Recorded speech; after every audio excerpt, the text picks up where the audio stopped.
Dear humans, or should I say Homo sapiens, I think we can all agree that your tenure here on Earth has been eventful. Over the last 10,000 years, everything's changed. But before I address what you've done, I should take a moment to write about how you all got here. Well, nearly 99.999% of your history was spent in the ancestral line of chimpanzees. Then, about 7 million years ago, a major evolutionary split occurred and a branch of new hominids came to being. These were the Australopithecines, the link between apes and humans. From there, early humans migrated from Africa and evolved into different species. Homo neanderthalensis occupied much of Europe, while the famous Homo erectus occupied regions of Western Asia. But human species weren't just limited to these. There were nearly four others. Now, you may ask, if there were other humans, besides whom you are writing to now, then where are they? Well, they're all extinct. Yes, let me explain that last point. About 200,000 years ago, Homo sapiens, that's you, emerged solely in East Africa. To be honest, for a large amount of time, you were just some average run-of-the-mill hominid with proportionally giant brains and tiny muscles. For a large part of your existence, you did nothing spectacular. Most other humans match your abilities. You were just another spoke in a truly massive evolutionary wheel. But then something changed roughly 70,000 years ago. New ways of communication between communities emerged, and your very recent ancestors began exploring the planet. In the process, you encroached on your fellow humans' land. Just 30,000 years ago, the last Neanderthal died, and 13,500 years ago, the last Homo florensis, which is especially poignant because those were the last of your brothers. They disappeared, possibly due to your species killing them, and at the same time, you began to appear all over the fossil records. Conveniently enough.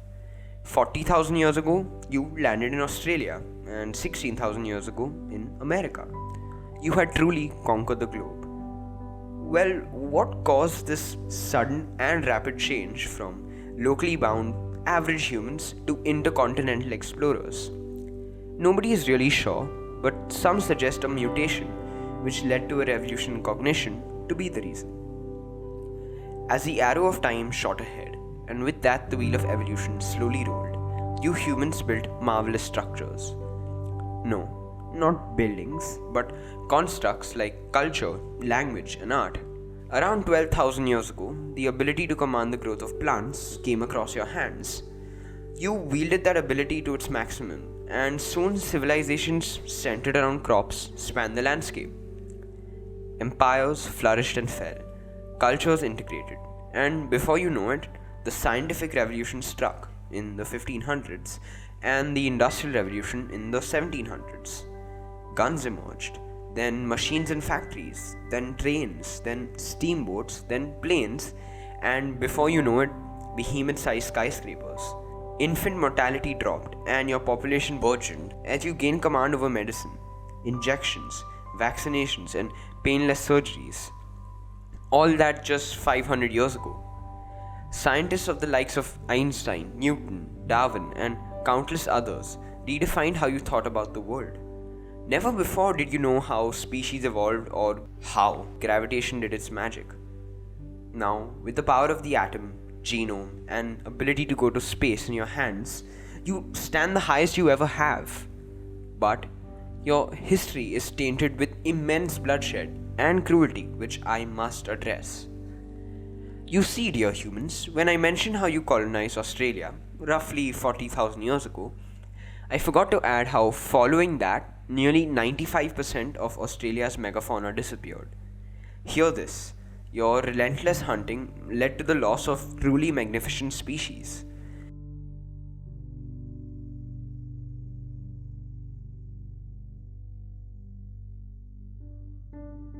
Similarly, when your species landed in America, a corresponding loss of diversity occurred.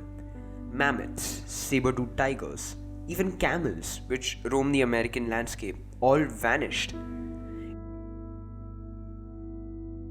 When colonial explorers would navigate the globe, they would bring cats and other pests like rodents to normally predator-free islands. Some stories of this carelessness are incredibly horrifying. For example, a whole species of flightless wren native to the Stephen Islands near New Zealand were hunted to extinction by a single cat. There is no end to the number of stories like this. Currently, with the full weight of modern industry crashing into ecosystems, some scientists suggest that the rate of extinction has reached nearly 100,000 times the usual background rate. You kill millions of livestock ruthlessly and keep them in the most malign conditions. You have full control over their lives and subject them to misery. You wage countless wars not just with other species but with yourselves. Genocide after genocide after genocide, many over completely pointless causes. Dear humans, don't get me wrong, I do not dislike your species. In fact, I stand in admiration for most of what you've done. Your history has been both gruesome and incredibly productive. Whatever it is, you stand the leading species. The power of science is in your hands. I suggest you use it. Squeeze every ounce of benefit that it can bring. I suggest you don't squander this golden opportunity. For life on Earth, or even the universe for that matter, hangs on this crucial balance. For the best or for the worst.